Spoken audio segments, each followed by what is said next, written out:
j'avais commencé sur sortir avec ses enfants dans la période automne-hiver, mais avec des enfants plus à partir de 2-3 ans jusqu'à 5 ans, puisque j'avais fait en gros les bébés 1 an jusqu'à 2 ans. Donc là on va continuer. Vous allez voir qu'il y a des choses qui se rejoignent et puis il y a des choses qu'on peut aller au même endroit mais du coup faire différemment. Voilà. Donc on va commencer. Donc vous pouvez continuer d'aller dans les bibliothèques et les ludothèques. Les bibliothèques, vous pouvez amener la chose autrement. À partir de 2-3 ans, il est proposé aux enfants des ateliers contes et lecture. Et en fait, ils sont abordés, adaptés à cet âge-là, puisqu'ils ont un temps de concentration un peu mieux qu'avant, même si on ne peut pas les faire durer clairement 2 heures. Voilà, donc ça existe hein, un peu partout dans les villes. Renseignez-vous auprès de votre municipalité. Et il existe toujours les ludothèques. Alors renseignez-vous, ils font peut-être des temps de jeu adaptés à l'âge de votre enfant. Moi je sais que par exemple, même pour Zachary qui a 1 an, et je peux y aller. Mais après, il y a différentes tranches d'âge et donc différents temps où vous pouvez y aller avec vos enfants. Donc c'est quand même assez intéressant. Et voilà, c'est fait des activités à faire avec votre enfant. La bibliothèque, même de 3 à 5 ans, allez-y, lisez-lui des livres à la bibliothèque, emmenez-en chez vous. Alors je filme dehors et comme j'ai pas de micro anti-bruit, vous allez certainement entendre des bruits autour. Ensuite, vous pouvez toujours continuer d'aller dans les expos et les musées. Essayez toujours, il y a des expos faites pour des enfants qui ont cet âge-là. Essayez d'aller en voir, renseignez-vous. Après, vous pouvez aller voir en plus grand en essayant au fil de la vie de regarder ce qui peut eux les captiver. Puis vous savez, hein, tout ce qui est autour de la photo, etc., ça va vachement les captiver. Tout ce qui paraît... Concentrez-vous, si vous allez voir des musées d'art, sur ce qui est concret, parce que les enfants à cet âge-là n'ont pas encore la notion de ce qui est abstrait. Donc montrez-leur des expos qui parlent, ou des musées qui parlent des choses qu'ils connaissent, sur lesquelles ils peuvent mettre des mots.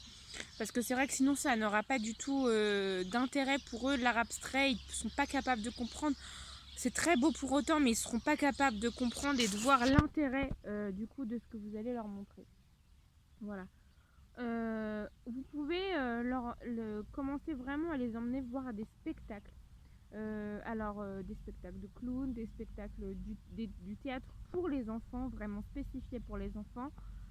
Renseignez-vous sur les tranches d'âge qui existent. Alors dans les théâtres fermés, par exemple, pendant les périodes de Noël, les théâtres qui existent dans les villes proposent souvent des spectacles de Noël. Donc là, c'est vraiment adapté à leur âge, etc. Et du coup, c'est une porte d'entrée vers la culture.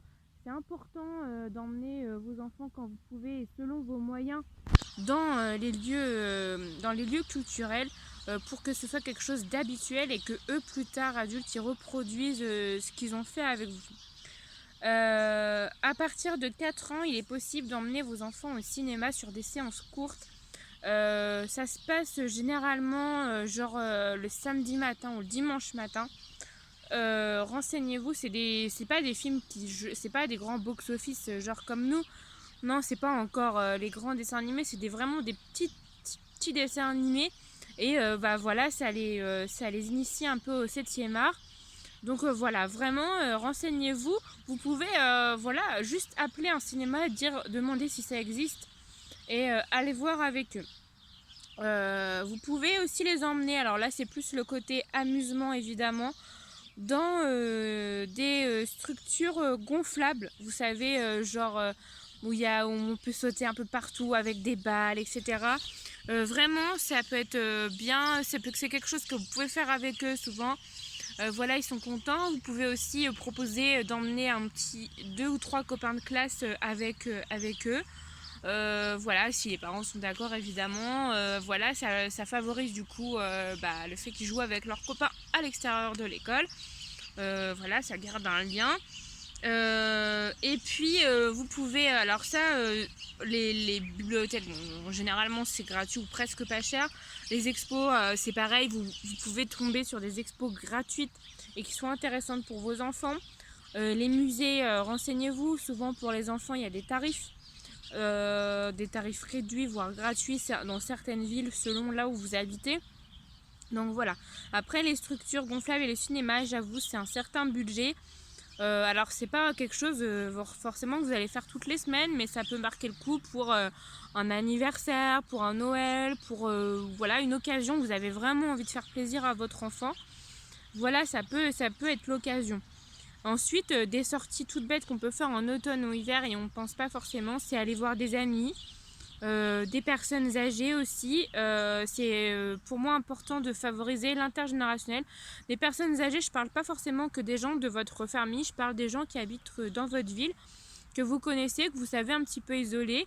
Souvent ils sont contents de voir des petits enfants en fait, voilà, et ça leur fait plaisir, donc n'hésitez pas. Et puis à vos enfants, ça leur fait voir aussi que bah voilà, eux ils ont vécu à un autre temps, ils faisaient d'autres choses et donc ça partage d'autres expériences. Entre 3 et 5 ans ils sont capables de commencer à comprendre ce genre de choses et souvent bah du coup ils arrivent à se retrouver quand même sur des activités. Voilà. N'hésitez pas aussi à, entre 3 et 5 ans, aller faire des balades en forêt, proposer des activités en forêt, faites des cache-cache, retrouvez votre âme d'enfant. Quand vous sortez avec vos enfants, même dans les parcs, ramassez là par exemple en automne, ramassez les feuilles. Si vous êtes dans des régions où il neige assez facilement, et ben faites des batailles de neige avec vos enfants.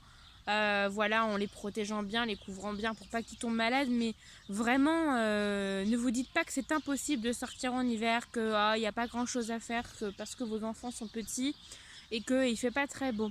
Et puis dans les parcs, il y a souvent des aires de jeu, donc quand il fait un peu beau, vous voyez là on est en automne mais il y a quand même du soleil.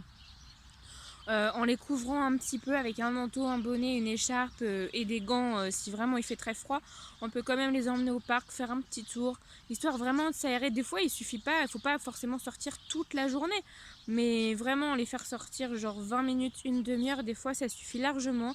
Et puis clairement c'est aussi pour les dépenser un peu parce que un enfant enfermé toute la journée, c'est un enfant qui est quand même très excité à la fin de la journée, faut se le dire clairement. Et donc ça permet un peu voilà, de le fatiguer voilà, pour pouvoir le soir qu'il puisse s'apaiser plus calmement, rentrer en temps calme plus calmement que si même s'il joue à la maison. Il va un peu se dépenser, mais on sait très bien qu'un enfant qui court dans le parc, il va plus se dépenser qu'à la maison. Voilà. Donc il y aura une autre vidéo à cette chronique, donc là je ferai en gros sur les 6-12 ans en essayant d'un peu plus spécifier selon les âges, mais après c'est compliqué de délier les sorties finalement. Donc voilà, dites-moi si ce genre de vidéo vous plaît. Donc là c'est pour donc la chronique elle concerne pour la saison automne-hiver. Évidemment j'en ferai une je reprendrai cette chronique pour la saison printemps-été, mais du coup ce sera pas tout de suite puisque nous sommes qu'au début de l'automne. Donc voilà, je suis très contente de partager ces vidéos là avec vous, je vous remercie de les regarder.